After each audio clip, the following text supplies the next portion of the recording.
What's up? Welcome to the Existential Stoic podcast. Do you wish you were free? Do you feel free or think you're free? I mean, do you feel like everything you do in your day is your decision, your choice, not influenced by anything else? Well, you're lucky then. Today we're going to talk about existentialism and living free. How existentialism, I think, can help us actually live free and live our own authentic lives. I'm Danny, here, my buddy Randy. What's up, Randy? Yo, Danny. Yeah, this is interesting. So, I mean, I think existentialism has a lot to show us for how to live without being like influenced by other beliefs out there in the world that might otherwise sort of dictate how we live our lives and, how we mold our lives. Absolutely. So I think kind of starting with a brief primer of existentialism, because this is something that came out of a period where people were not free and Yeah. where they saw insane atrocities, right?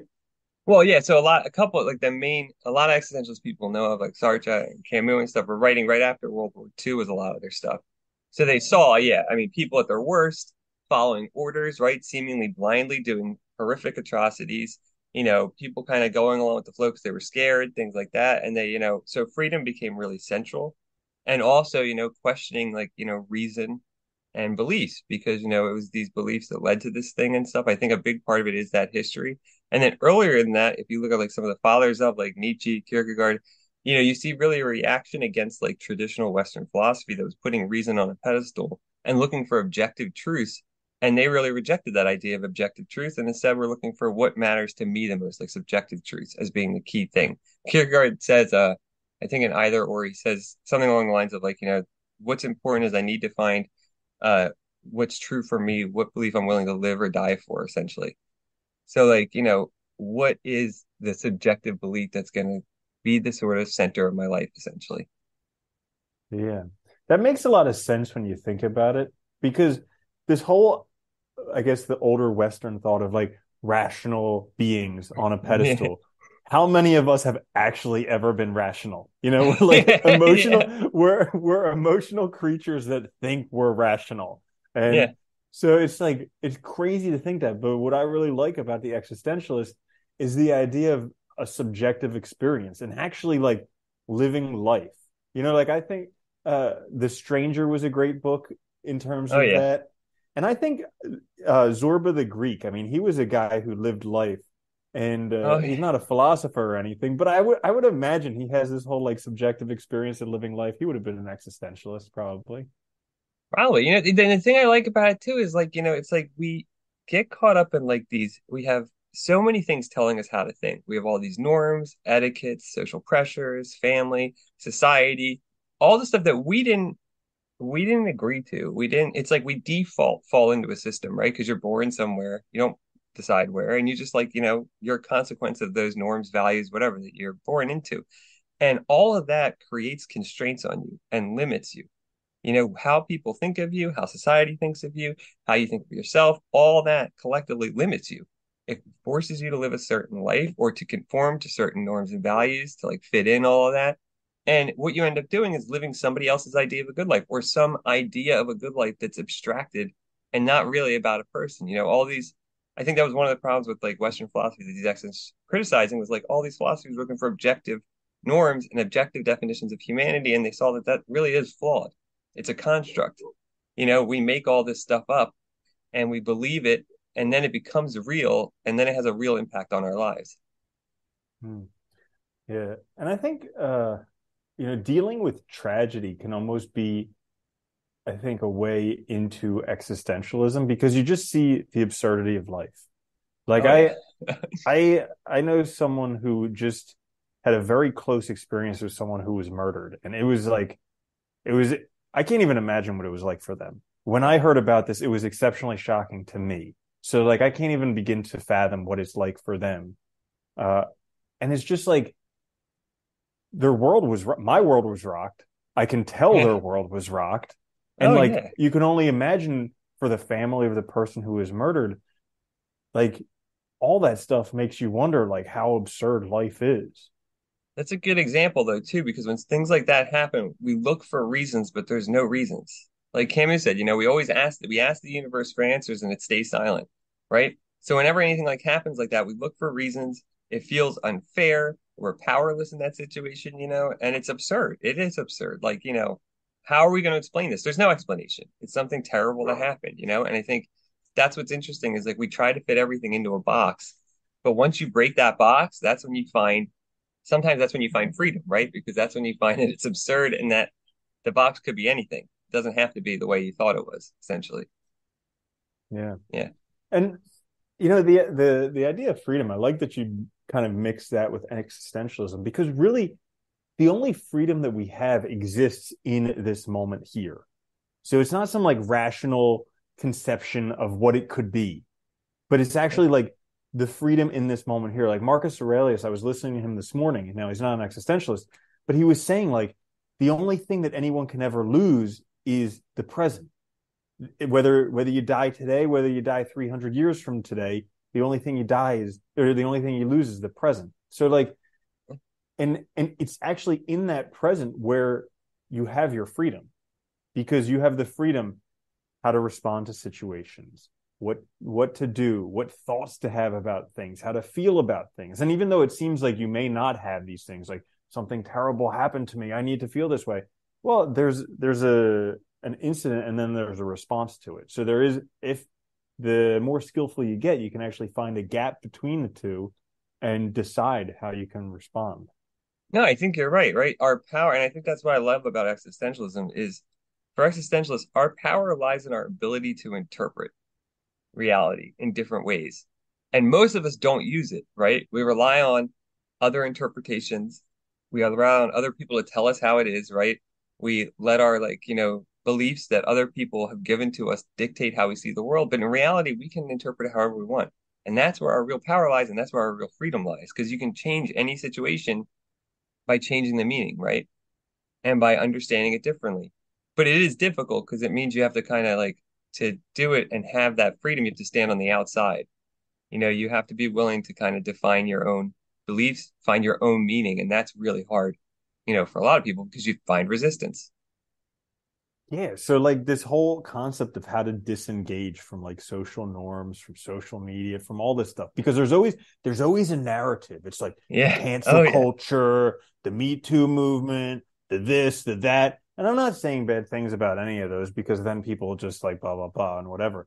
But here's the thing, like you're just following a movement, And it's great. It feels wonderful to hop Oh, on the yeah. bandwagon. But what could you actually make of your life if you lived for yourself, as opposed to just following the next bandwagon? What about politics, right? I mean, in the US, it's comical, right? You have two parties that everybody feels like the other ones are worthless, so they have to identify with one or the other, and then they adopt all the values of the group that they're identifying with and think they have to defend it, which makes them, instead of having your own views and your own values and your own interpretation of the situation, you end up with, some amalgam of whatever this system says you should think, right? It's funny, Nietzsche had a great term for it. He said, all of us start out as bound spirits. And I like that idea as bound because you're bound to a system, to a community, to beliefs, to a certain way of thinking, a certain narrative. And some people can free themselves. So that freedom is the free spirit's the one who's on the other side of that, right? You've broken free of those constraints and you can live free. It's very difficult, but you can. And I think that I really like that notion because it's like when you're bound, you're not living your own life and you're not free because the decision you think you're making free decisions, but you're just choosing things that, you think are right based on other people's ideas. We can go back to our own lives, right? You talked about numerous times, like, before when you were doing what you thought was right based on your parental expectations, societal expectations. I did the same thing, right? Going to college for a certain degree, trying to like, look good on paper and all this, and then you find out you're unhappy because you're not living, the life that you want. Instead, you're living somebody else's idea of a good life.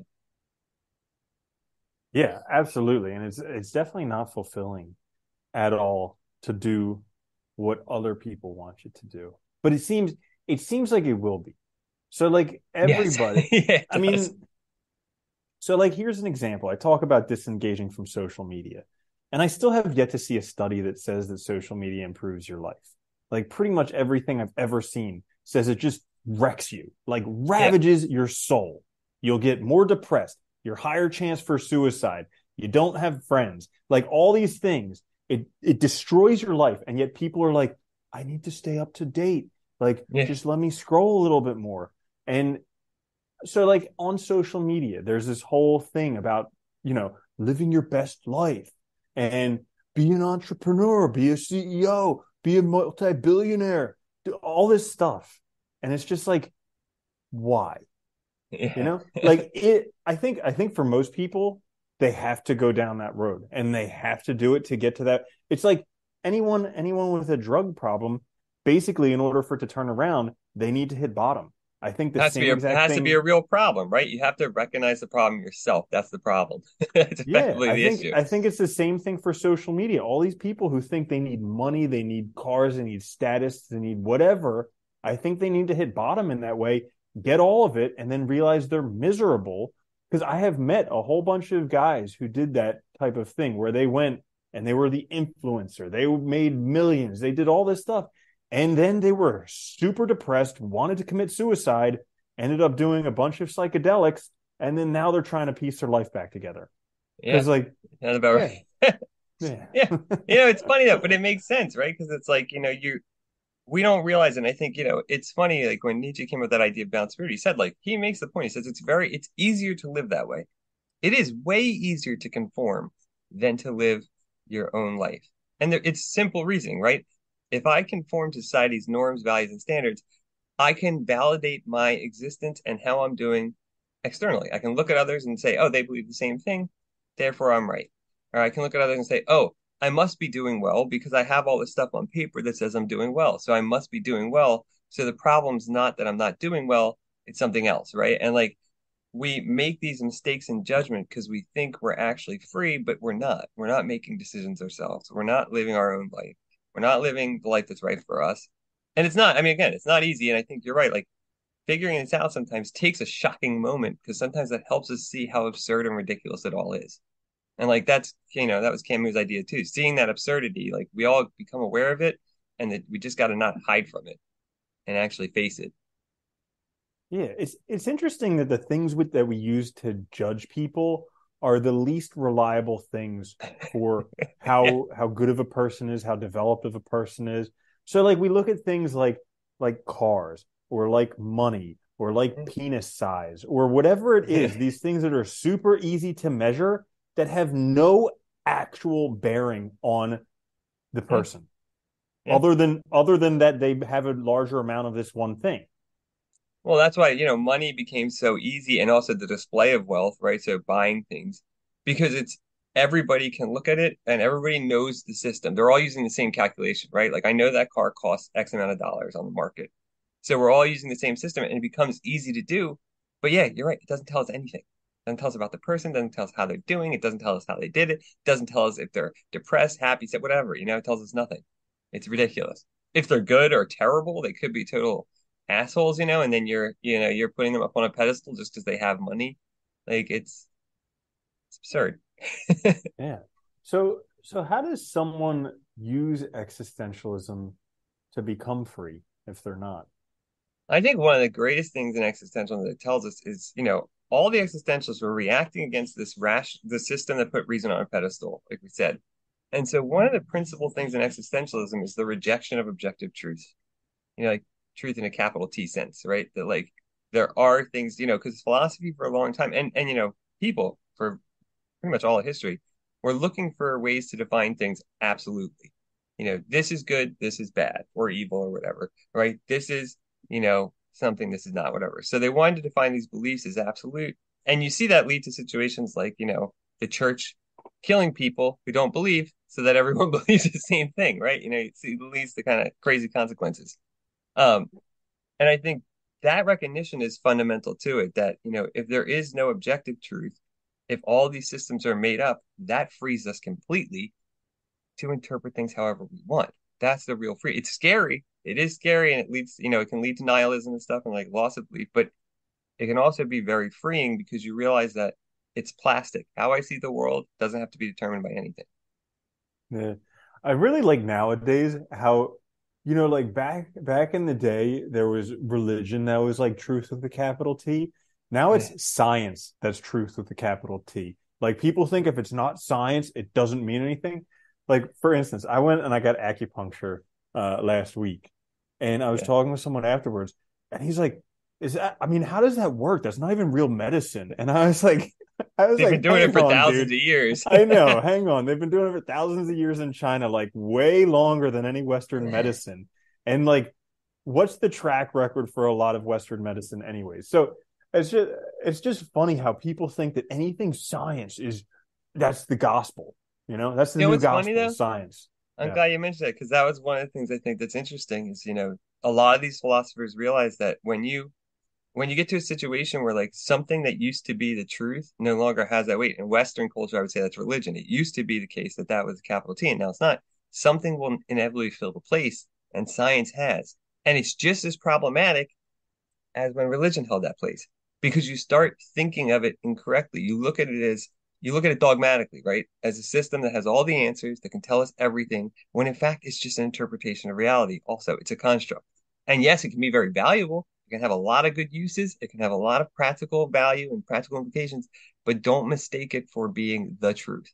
And I think this is like the problem that existentialists really like hone in on, which is, people do this all the time. They just put something there because they want to have those walls, those secure walls, and that comfort of security, instead of really examining the world and understanding what's going on.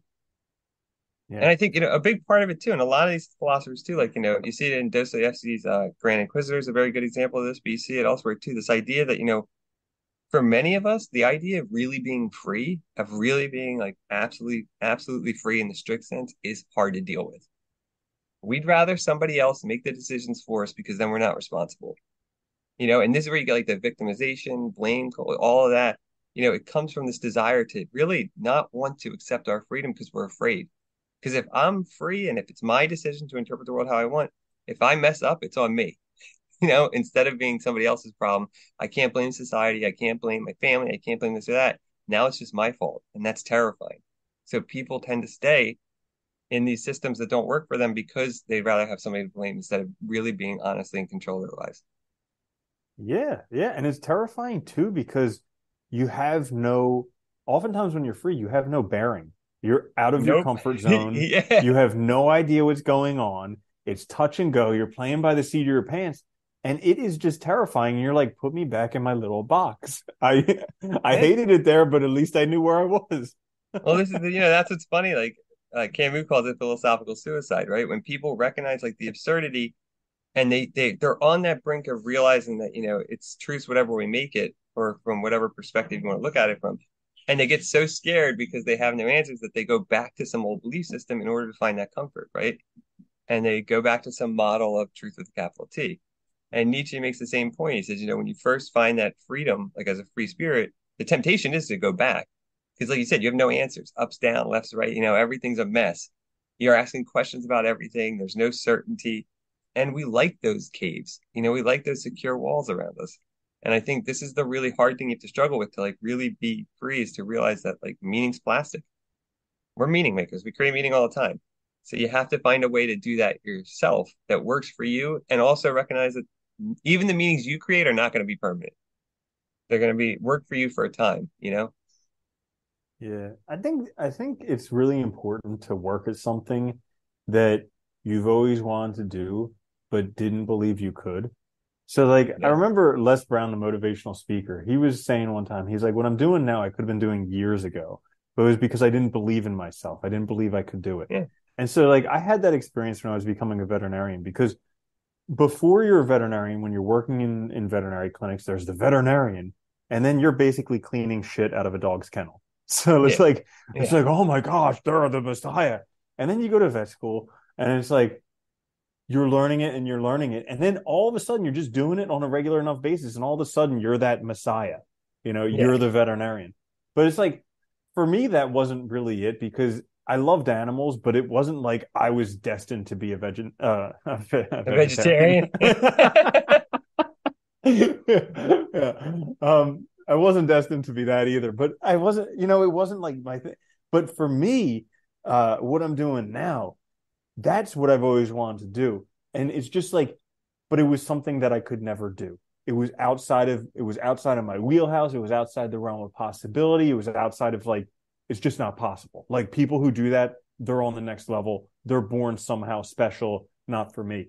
And then you just keep doing it and doing it and doing it. And you just get closer and closer and closer. And then all of a sudden it becomes possible. And it's just like, oh my goodness, like this could actually work. Holy cow. Well, this is what I like about existentialism, right? Which is like, you know, there's the core belief there in authenticity that everybody can do anything. Really, anybody's capable of doing anything, especially anything somebody else has done. I mean, there's always that possibility. Now, granted, it takes time, it takes effort, and all you have to want to do it. But I think we limit ourselves so much. And a lot of that comes from these beliefs that we're not good enough, that we can't do it, that we're not smart enough, that we're not whatever. And a lot of that is also tied to these beliefs that we've sort of internalized from society, from others, from our community, from the ways people look at us or think about us. And so, and from, ideas of like what success is and all that we've been given by our society and all. And I think that's one of the greatest freedoms you can get is once you realize it's all a construct and made up, you free yourself to start freeing yourself from those limiting beliefs. It's not easy because those beliefs are deep. They're really hard to get by. And like there is a lot of fear and like, a lot of, I think in some cases, pain associated with it. But once you start realizing that they're faulty and not even real, they're just an idea you have, you can start breaking them down quickly and start moving beyond them, I think. And that's really where it's cool because you can do anything, you know? Mm-hmm. Yeah. So I think it's really interesting the concept of freedom. So it's like, I'm not going to say that I've done psychedelics, but from what I've heard, the experience, Yeah. the experience is that literally you realize you're enlightened right here, right now.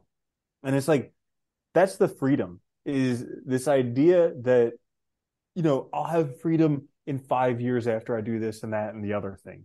Well, if you're always putting off this freedom, it's just never going to happen because it's always going to be in the future. The future never Yeah. arrives. You only ever are right here, right now. But if you can start looking, where am I free right here?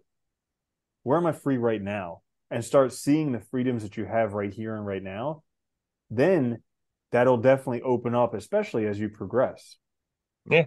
No, I like that too because it makes sense, right? You kind of create new opportunities for yourself that way, right? By seeing that, you can do anything. You're not limited by these beliefs. And they are hard to get over, though. Sometimes you have to sit with them, sometimes you have to really face it, and it's difficult. And, I think the other side of it too is, and I think a lot of people have done anything outside the norm have experienced this. When you start to act authentically or for yourself, people start judging you too. And a lot of time, partially because you're not operating within their system anymore. So you might get like, blowback from your family because how could you do that? How could you abandon this career that was so good or whatever for something else, right? For something that may or may not work. Or, from people thinking you're ridiculous. Because I think a lot of times it's jealousy, though. They wish they could do that on their own, but they can't, or they're not unable to because they haven't faced their own limitations. And instead, they see you doing it and they get upset by it, right? Yeah. Yeah. Mm-hmm. I think one of the other things too, I think that can really help with that too is, like a lot of the existentialists are atheists, so they don't believe in obviously they don't believe in capital truth be, right? They don't believe in religion, although there are some exceptions. But what's interesting is a lot of them think, as Camus was especially, I think pointing on this issue, but we live our lives and we die, and we get this one life. And if there is no meaning or purpose in life, no grand meaning or purpose that defines everybody's meaning or purpose, then we have to create it ourselves. And that can be scary, right?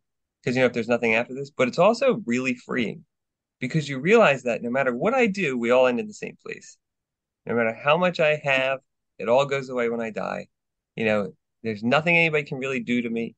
And that means if I only have this one chance to do and live life and experience life, I should make the most of it because it's up to me, right? It's not up to anybody else. It's not up to, there's no barriers preventing me. If I want it, I can go do it. I think there's a lot of freedom in that too, in that idea that, we can make this world whatever we want. We just have to be willing to do it. Mm-hmm. Yeah, because like it or not, at the end, we're all going to die. Yeah, it Yeah. doesn't matter. Yeah. They say don't take life too seriously. None of us are getting out of it alive. No, we're not. No, we're not. But it's the craziest thing because it's so like the root of existentialism is existence, correct?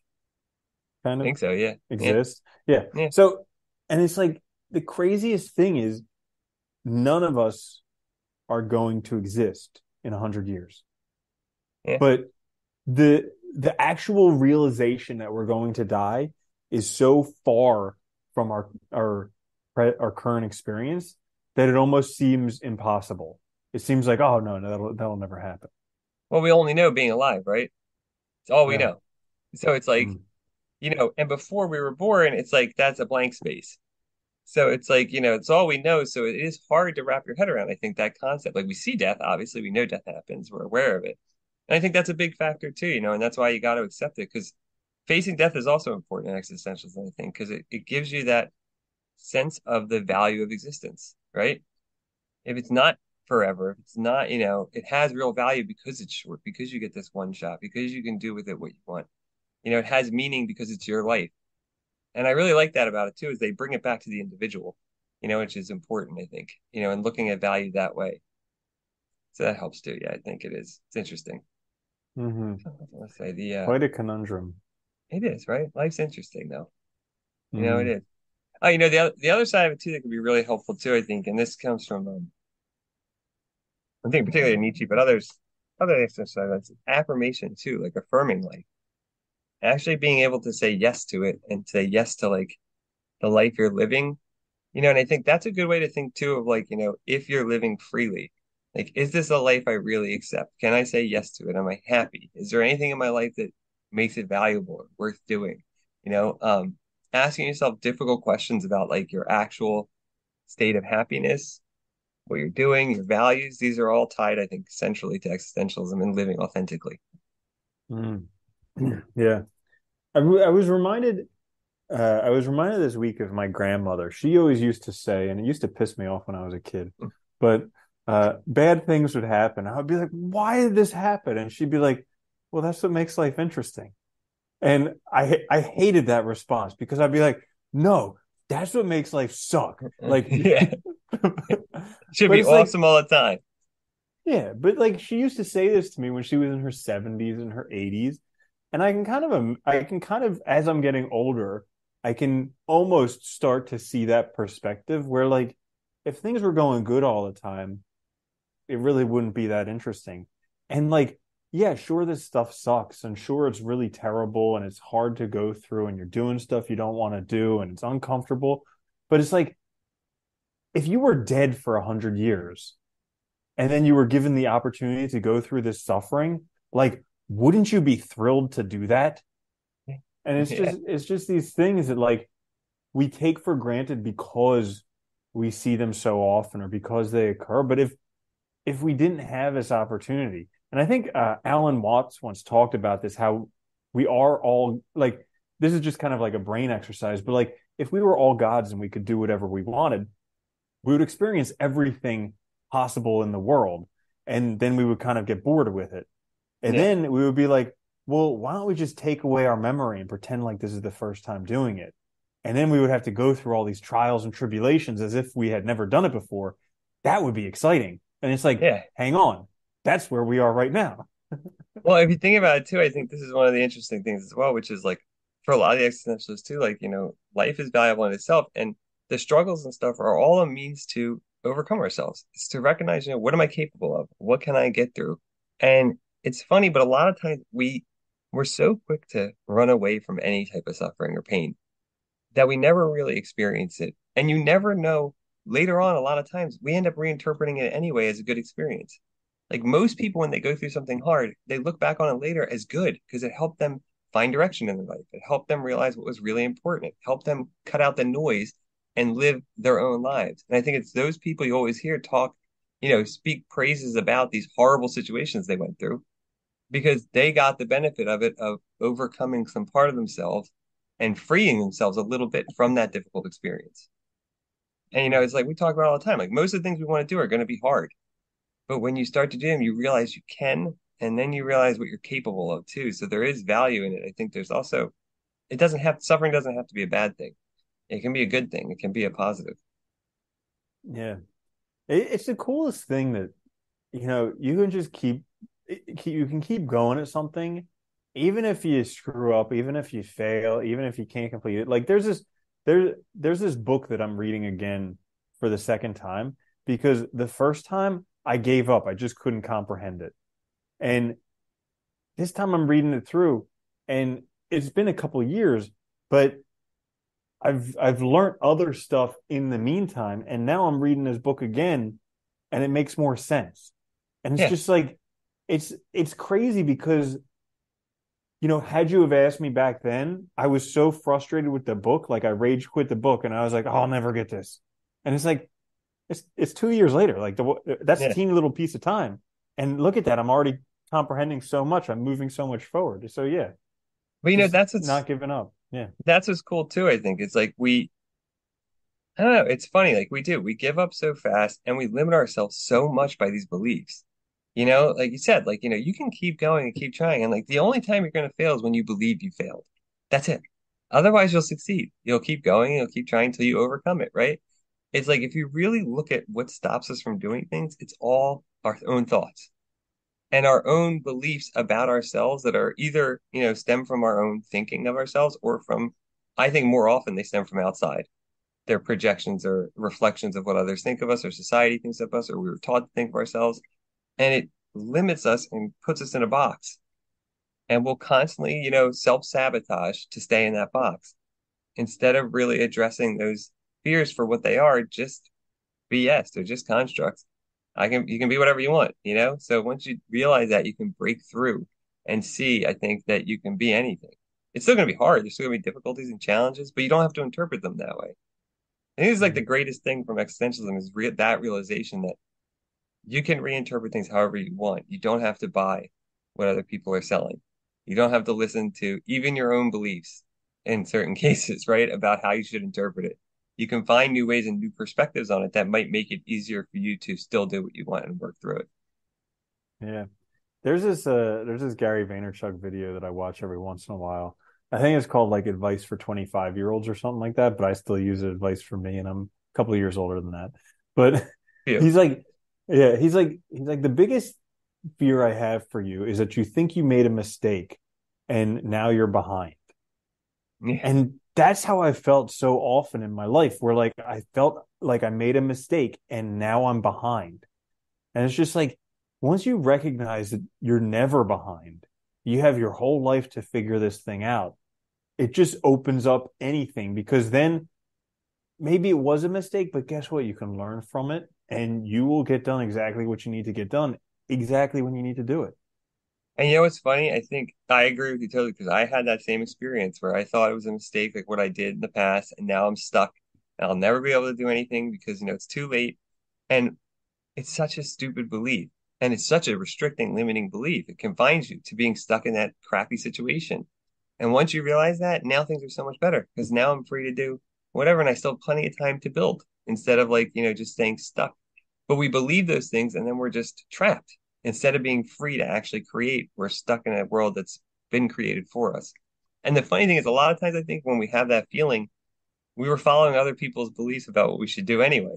So it's like that was Mhm. my problem, and I know yours too, right? You thought you were doing the right thing based on what everybody told you, and then you feel like it's too late, but it's like, well, wait, it's not too late to live my own life. It's never too late to start, literally, because Mhm. it'll always be, at least then I'm living my own life, and it's mine instead of somebody Mhm. else's, which is awesome. Yeah. Yeah. Or living their timeline. Yeah. Like you hear about this so often nowadays about these 20 something year olds who are all pissed off because they're not a multi-billionaire CEO. It's one of the things that I like reading is Think and Grow Rich, because it talks about Henry Ford, it talks about Thomas Edison, it talks about all these people who before computers were Mhm. literally the most well-known people. They never accomplished anything in their life until at the minimum their 40s. Wasn't like Edison and stuff, and wasn't he like in debt too a lot because he was constantly making things and like constantly like Probably, basically borrowing money to like build this stuff that was failing probably. because he failed like hundreds of or thousands of times in some cases, I think, but Yeah. stuck with it. Yeah. Bill Gates was the first millionaire younger than 40. Yeah, think about that. Yeah, in the history of the universe. He was the Yeah, first one younger than 40. And now it's like, if I'm not a multi-billionaire by the time I'm 23, I'm just going to off myself. And it's like, yeah, hang on. Let's get yeah. some perspective. Well, this is it, right? It's perspective, and it's what you believe to be. it's what you believe based on what you're seeing, right? And they see these stories and they think, well, if I'm not that person, I'm a failure and I'll never make it. And that's just stupid. And maybe ask bigger questions. Are you happy? Are you living how you want to live? Is it Maybe ask worth it? bigger questions. Are Yeah. these people happy? Yeah, Not are they exactly. pretending to be happy on Instagram to sell you whatever their product is, but are Yeah. they actually happy? Like go meet them and see because Yeah. I've every time I've met one of these like guru people, I've been super disappointed because yeah, they might have been great making money, Yeah. but the rest of their life is a mess and they're not enjoying it. There are a select few who may be, but for the most Yeah. part, not I enjoying think it. there's a Go there's meet a them. few who probably did it right, but yeah, I think the rest of them, it's like, and because we forget, we bring ourselves with us wherever we go. So if you're not living, and I think this is what's so crucial about authenticity, that you're living the life that's right for you, you'll be happy wherever you are, and you'll have enough because you see the world differently. And I think that's one of the things, we really that desire to fit in, that desire to be what like everything else that we're sold, it really screws us up. It does, and gives us a lot of bad beliefs. Mm-hmm. Yeah. All right. Do you have anything else you want to add? So there you have it then. What do we title this? Existentialism and living free. Yes. Living free. There you go. Yeah, so hopefully you can live free and get past those limiting beliefs. This is the Existential Stoic Podcast. Check us out on YouTube or wherever you get your podcasts. Like, share, subscribe, helps us out a lot. We'll be back later this week with a quick fix. Until then, though, later, Andy. Later, Danny.